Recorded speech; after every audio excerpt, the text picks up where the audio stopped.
Hi friends, and welcome to another spring edition of Game On the Record, presented by Homer 9 & Sons, alongside the one and only Mike Bires. I'm Rob Longo, pinch hitting for Andrew Chiappese this week. Hopewell is in the state baseball tournament for the first time since 2012. On Monday, the Vikings beat Slippery Rock in the first round game. On Thursday, they play South Park in the quarterfinals. Rob, later in the show, we'll speak to Hopewell catcher Mitch Heranic, who's having a monster year offensively and defensively. Yeah, he is, and it's almost hard to believe. I mentioned this earlier in the week when we did our BT Expert show. It's almost hard to believe that Hopewell is still playing baseball here in the second week of June. The Vikings had a really tough section. Blackhawk and Newcastle was even a surprise this season.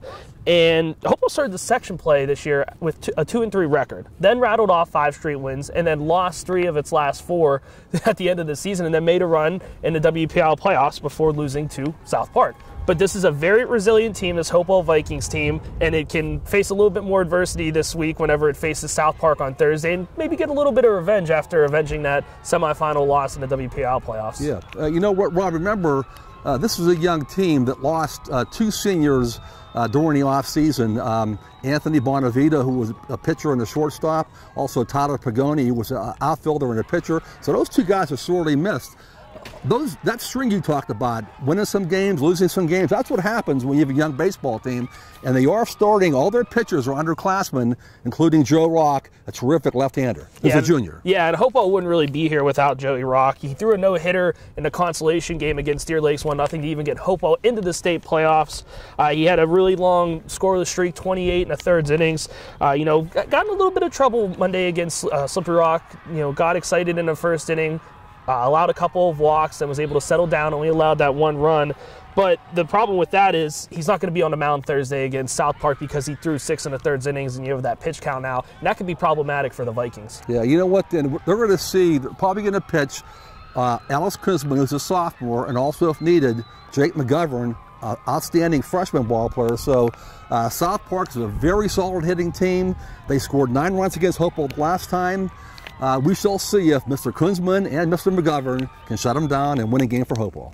Well, joining us now to talk about Hopewell's game against South Park on Thursday in the PIAA quarterfinals is catcher Mitch Heranic. Mitch, welcome to the show. Thanks for having me. Mitch, this is a relatively young baseball team, one of Hopewell's youngest ever, but here you are, 15 wins, WPIAA semifinals. You're playing now in a state tournament, quarterfinal round. What's your thoughts of how this team has progressed during the season? Well, we really progressed since the beginning of the season, doing very well. Josh Miklos, Tyler Beck, Jake McGovern, they've all really stepped up their game to get us how far we are right now. So Monday you guys defeated Slippery Rock 6-1. I want to go back a game before that to the WPIAA consolation games. Joey Rock threw a no-hitter. What was it like being behind the dish and, you know, catching a no-hitter? It was really great just to see him do what he does. He always throws out, he throws great. Anytime he's out there, we know we have a really good chance of winning. He had a long scoreless streak, and he's Joey.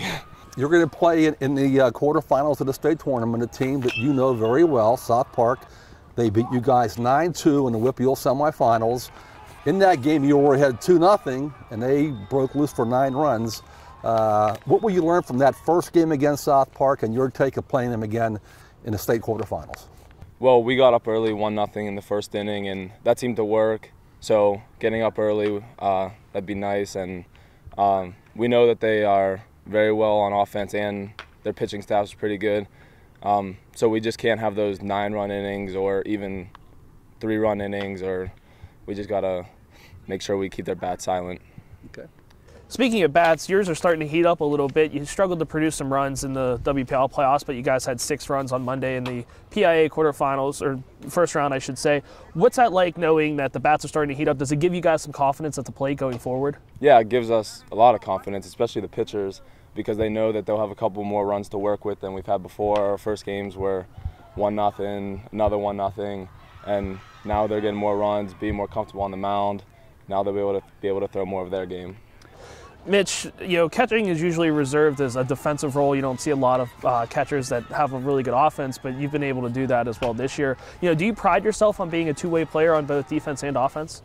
Well, I really like to know that I can help the team offensively and defensively, that I can help our pitchers in any way that I can, and also help them offensively. Mitch, thanks for your time today. Congrats on a great season so far. Good luck against South Park. Thank you.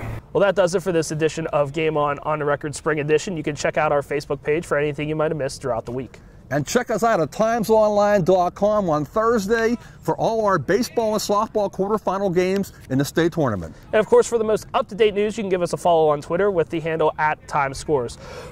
For Mike Bires, I'm Rob Longo saying so long from Hopewell. We'll see you next week.